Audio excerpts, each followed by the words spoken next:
First time Revanth Reddy ఛాతీ గర్వంగా అనిపించింది.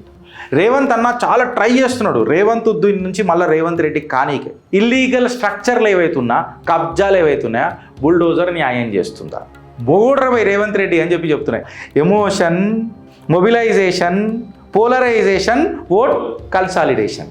ఓ ఓ రేవంత్ అన్న అని చెప్పి ఈసారి హోలీ భర్పూర్గా ఆడుకోవాలి.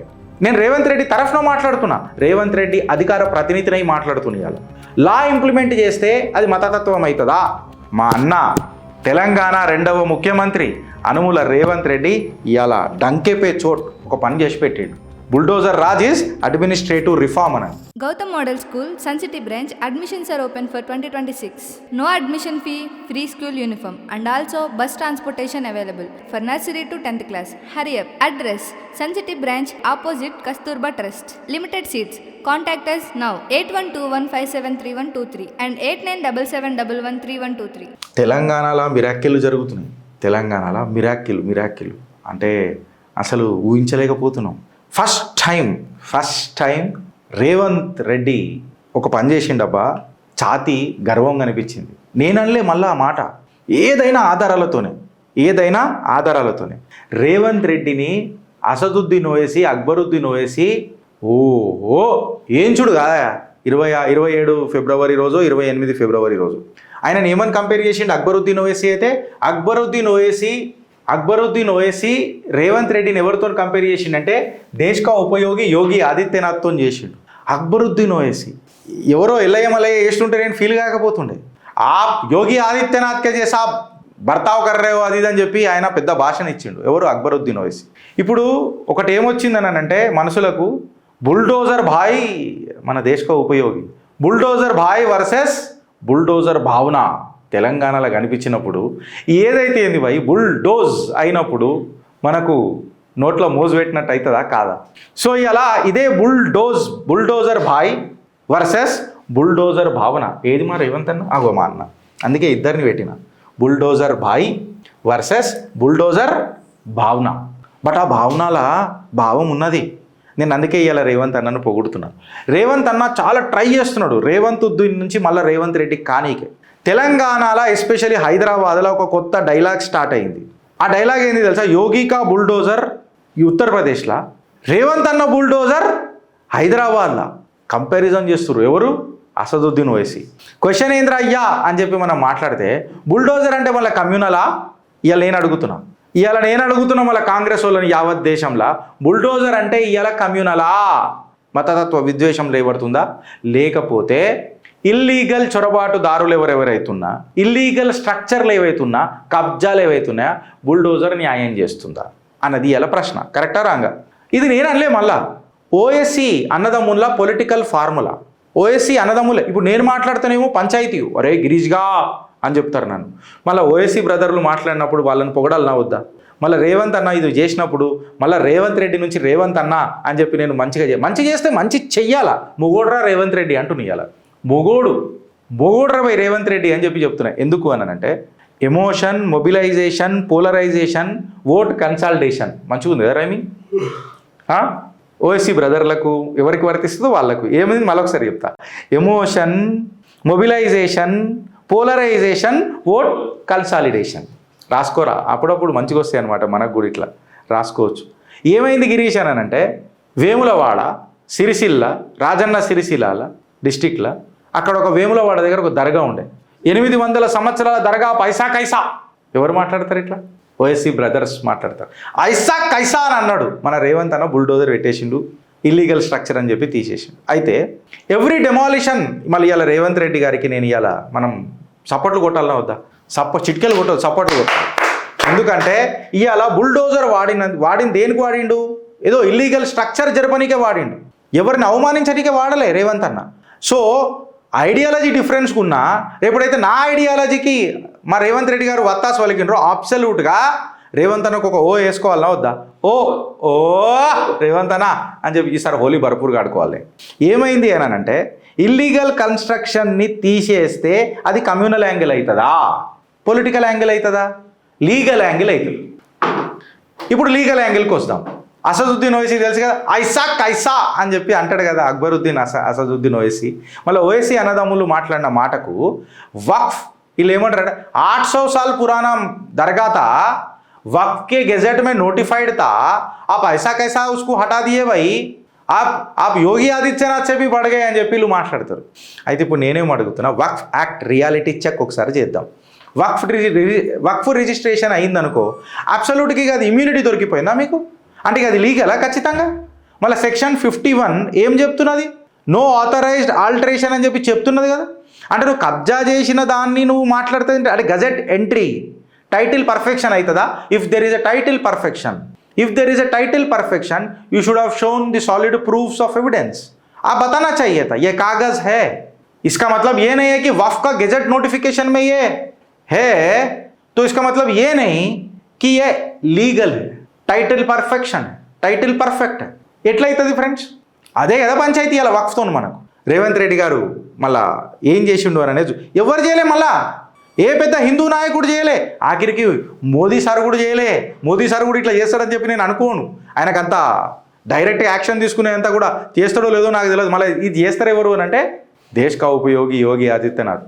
आप అన్నాడు కదా, आप फैसला सुनाइए मैं भी देखता हूँ कौन बीच में आएगा, एक मच्छर नहीं मरेगा, मैं भी देखता हूँ कौन माइकला लाके यहाँ पे ठहरेगा. आप फैसला सुनाइए.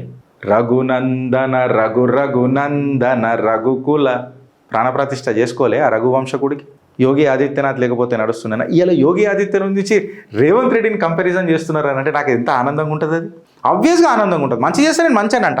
ఇప్పుడు ల్యాండ్ టైటిల్ క్లియర్గా లేకపోతే ఎన్క్రోచ్మెంట్ అని గవర్నమెంట్కి ప్రూవ్ అయితే గవర్నమెంట్ సైలెంట్గా ఉండాలనా, లేకపోతే మైనారిటీ అని చెప్పి ఒక ముద్ర ఉన్నది కాబట్టి వాళ్ళు ఏం చేసినా జాయిజ్ అని చెప్పి ఊకోవాలనా? మీ కమెంట్ రూపంలో చెప్పండి. నేను రేవంత్ రెడ్డి తరఫున మాట్లాడుతున్నా, రేవంత్ రెడ్డి అధికార ప్రతినిధినై మాట్లాడుతున్నా. ఇవాళ లా ఇంప్లిమెంట్ చేస్తే అది మతతత్వం అవుతుందా అని చెప్పి రేవంత్ రెడ్డి అడుగుతున్నాడు ఇవాళ డైరెక్ట్గా. పాపం అన్నకు నేను సపోర్ట్ చేయాలని అవుతా. లాజిక్ అనేది లా పరంగా ఉండాలి, కమ్యూనల్ పరంగా ఉండొద్దు. అది నాకైనా నీకైనా. వక్ఫ్ అని అంటే సేక్రెడ్ ఉండొచ్చు రా, నేను కాదని అంటే, బట్ అది రెగ్యులేటెడా అని చెప్పి మాట్లాడుతున్నా. అంటే గెజెట్ నోటిఫికేషన్ ఉంది అని అంటే టైటిల్ పర్ఫెక్ట్ ఉన్నట్ట. నేను కూడా గెజెట్లు మస్తు తీసుకొస్తా. ఖర్చు వేసేసి burden of proof లైజ్ on you అంటే ఎట్లా? మతం ఆర్ ధర్మం మనకు కవచం అయిపోతుందా? చట్టాల కంటే మత ధర్మాలు కవచాలు అయిపోతాయా? నాకు నిన్న రాత్రి కళ్ళలు వచ్చిండు రేవంత్ అన్న, అడుగుమన్నాడు. నేను అడుగుతున్నా రేవంత్ అన్న, మా అన్న తరఫు నుంచి నేను ఇవాళ అడుగుతున్నా. మా అన్న ఇవాళ అతి కష్టంగా మైనారిటీ అపీజ్మెంట్ని దూరం పెట్టి నా మీద పెద్ద పెద్ద పంచాయతీలు అవుతున్నాయి, మళ్ళీ జిహెచ్ఎంసీలు ఏడ నన్ను గోకి గీక్తారు అని చెప్పి మళ్ళా రేవంత్ ఉద్దీన్ నుంచి రేవంత్ రెడ్డి అవుతున్న తరుణంలా ఎక్స్ ముస్లిం నేను అన్నాడు కదా, అగర్ మేరా నామ్ అగర్ రేవంత్ ఉద్దీన్ హే తో మే బేషక్ యాక్సెప్ట్ కడతాం అని చెప్పి ఆయన నేను ముస్లింలో కూడా వెళ్ళిపోతాను అన్నట్టు ఇండైరెక్ట్గా మాట్లాడిండు కదా. ఆయన ఇవాళ ఎక్స్ ముస్లిం అయ్యిండు. మళ్ళీ దీనికి మనం మద్దతు తెలుపుదామా లేదా? కాంగ్రెస్ సీఎం రిస్క్ తీసుకున్నాడు అని చెప్పి ఓవైసీ బ్రదర్లు మాట్లాడతారు. అంటే లాని ఇంప్లిమెంట్ చేయడం అనేది మా ముఖ్యమంత్రి వర్యులని మీరు అట్లా మాట్లాడతారా? ఎట్లయితుందండి అది? మైనారిటీ అపీజ్మెంట్ అని అంటే మీకు వత్తాస్ వాళ్ళు కూడా గౌరవ ముఖ్యమంత్రి లా ఇంప్లిమెంట్ చేస్తే తప్పు ఎందుకు అవుతుందండి? బుల్డోజర్ రాజ్ అనేది అలా అడ్మినిస్ట్రేటివ్ రిఫార్మ్ అని చెప్పి ఇవాళ ఎవరు చెప్పారు? గిరీష్ గారు చెప్పలే. ఎవరు చెప్పారు? మా అన్న తెలంగాణ 2వ ముఖ్యమంత్రి అనుముల రేవంత్ రెడ్డి ఇవాళ డంకెపే చోట్ ఒక పని చేసి పెట్టిండు. Bulldozer Raj is administrative reform అని. ఇంత గర్వకారణం. దానికి సాక్ష్యం ఎవరు చెప్పిర్రు? ఓఎస్సీ బ్రదర్లు చెప్పిర్రు. గిరీష్ గారికి మన సంబంధం ఉందా? ఏ పేపర్లో వచ్చింది? సియాసత్ పేపర్లో వచ్చింది. ఆధారాలతోనే వస్తా నేను. నా అంతటా నేను ఏ నరేటివ్ నడప, నాకు అంత కోటి దిమాగ్, నాకు దిమాగ్ కూడా లేదు. ఇది బుల్డోజర్ హీరోయిజం ఎట్లయితుంది? ఇది లా చట్టాల హీరోయిజం అవుతుంది నా దృష్టిలో. ఇప్పుడు యూపీలోనేమో బుల్డోజర్ విలను, తెలంగాణలో హీరో అవుతుందా? ఆడ హీరో అయితే ఈడ కూడా హీరో కావాలి కదా, ఈడ హీరో అయితే ఆడ కూడా హీరో కావాలి కదా. కరెక్టా రాంగా? అంటే బీజేపీ చేస్తే స్టీరియో టైపు, తెలంగాణ ముఖ్యమంత్రి చేస్తే హీరో టైపు నడవదు కదా. అందుకనే నేను ఏమంటున్నా అంటే ఆర్టికల్ 14, ఆర్టికల్ 25 ఏదైతే ఉంది చూడు, మన అసదుద్దీన్ ఓవైసీ మాట్లాడతాడు, equality before law, equality before religion, subjected to public order కదా సార్. మైనారిటీ అయినా మెజారిటీ అయినా చట్టం ఎవరికైనా ఒకటే కదా సార్. ఫ్రీడమ్ ఆఫ్ రిలీజన్ అందరికీ ఉంటుంది కదా సార్. బట్ పబ్లిక్ ల్యాండ్ అనేది ఫ్రీ కాదు కదా సార్, అందులో ఫ్రీడమ్ ఉండదు కదా సార్. అది పబ్లిక్ ఆర్డర్లో మెయింటైన్ చేయాలి కదా సార్. లీగల్ ఇమ్యూనిటీ అనేది గెజెట్ నోటిఫికేషన్కి ఉండదు కదా సార్. రిలీజియస్, మీ మతమైనా హిందూ మతమైనా ఏ మతమైనా అది కవచం మతం అనే ధర్మం అనే టాపిక్ అడ్డం పెట్టుకొని మనము ఇష్టం వచ్చినట్టు చేయలేం కదా. అయితే ఇప్పుడు సియాసత్ పేపర్లో వచ్చింది కాబట్టి షార్ట్ టర్మ్ ఏముంటుంది పంచాయతీ అంటే ఒక పొలిటికల్ నాయిస్ అవుతుంది. మళ్ళీ వీళ్ళిద్దరు గూడుబుటాని ఏ చేసిరా అన్నది మనకు తెలియదు. ఏదైతే ఏంది మన రేవంత్ రెడ్డిని మనం ఇలా యాక్సెప్ట్ చేయాలన్నా వద్దా, సపోర్ట్ కొట్టాలన్నా వద్దా. సో ఎమోషనల్ మొబిలైజేషన్ ఖచ్చితంగా ఉంటుంది. లాంగ్ టర్మ్లో ఏముంటుంది అని అంటే భూముల మీదకి దిగిపోయిండు రేవంత్ అన్న, మొత్తం జియో ఫెన్సింగ్ చేస్తా, డిజిటల్ మొత్తం భూములకు చేస్తా అని చెప్పిండు. యూనిఫామ్ ఎంక్రోచ్మెంట్లు ఎక్కడెక్కడ ఎన్ఫోర్స్మెంట్లు ఏవైతున్నాయో ఎంక్రోచ్మెంట్ల మీద అన్నిటి మీద ఎన్ఫోర్స్మెంట్ చేస్తా అని చెప్పి మాట్లాడుతున్నాడు. షార్ట్ టర్మ్లో కొంచెం ఇబ్బంది జరిగిందొచ్చు ఓఎస్సీ అన్నదమ్ములకు చెప్తున్నా, బట్ లాంగ్ టర్మ్ క్లారిటీ వచ్చేసింది కదా.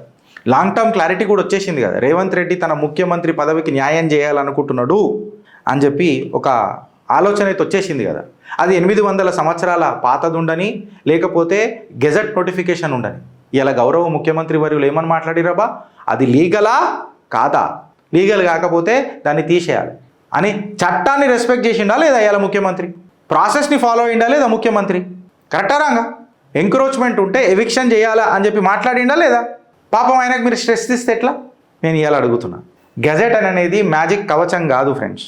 ఎమోషన్ అనేది ఎంక్రోచ్మెంట్కి దాన్ని ఏమంటారు ఎంపవర్మెంట్ ఇచ్చే అస్త్రం కాదు ఫ్రెండ్స్.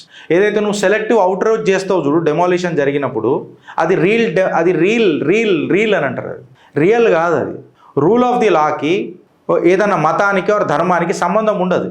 లా చట్టం చట్టమే, ధర్మం ధర్మమే, మతం మతమే. నువ్వు ధర్మం మతంతోని చట్టాలను కంపేర్ చేస్తానంటే కుదరదు సార్.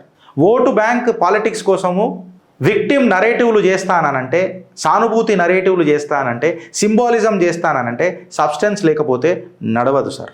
మ్యాటర్ సబ్జెక్ట్ జుడిషియల్ స్క్రూటినీలు ఉందొచ్చు, నేను కాదని అంటే నేను ముందే డిస్క్లైమర్ కూడా చెప్తున్నా. సియాసత్ మాట్లాడిందే మాట్లాడుతున్నా. సబ్జెక్ట్ జుడిషియల్ స్క్రూటినీలు ఉందొచ్చు, నేను కాదని అంటలేదు. కాకపోతే కోర్ట్ ఫైండింగ్స్ అనేది మనం మాట్లాడాలి కదా. అసదుద్దీన్ ఓవైసీ మాట్లాడంగానే నిజం అయిపోదు కదా. అండ్ మోరోవర్ గౌరవ ముఖ్యమంత్రి ఆయన యాక్షన్ తీసుకుంటే ఏదో ఒకటి ఉంటుంది కదా ఖచ్చితంగా. సో ఇలా రేవంత్ రెడ్డి గారికి పొలిటికల్ మైలేజ్ వచ్చిందా లేదా నాకు తెలియదు. ఓఎస్సీ బ్రదర్లకు ఎమోషనల్ ప్రాపగండా మీద మైలేజ్ వచ్చిందా లేదా నాకు తెలియదు. నాకు అర్థమైంది ఏంటనంటే గౌరవనీయ ముఖ్యమంత్రి ఫస్ట్ టైం చాలా బాగా ఫీల్ అయి ఉంటాడు. మీరు ఏడుస్తుంటే నాకు ఇష్టము అని అంటే ఆయనకి ఏదో దేవుడు కళలు వచ్చుంటాడు ఖచ్చితంగా వచ్చుంటాడు. ఎందుకు రారు? ఆయన ఎంతో కొంత పుణ్యం చేసుకుంటేనే కదా ముఖ్యమంత్రి వర్యులు అయిండు.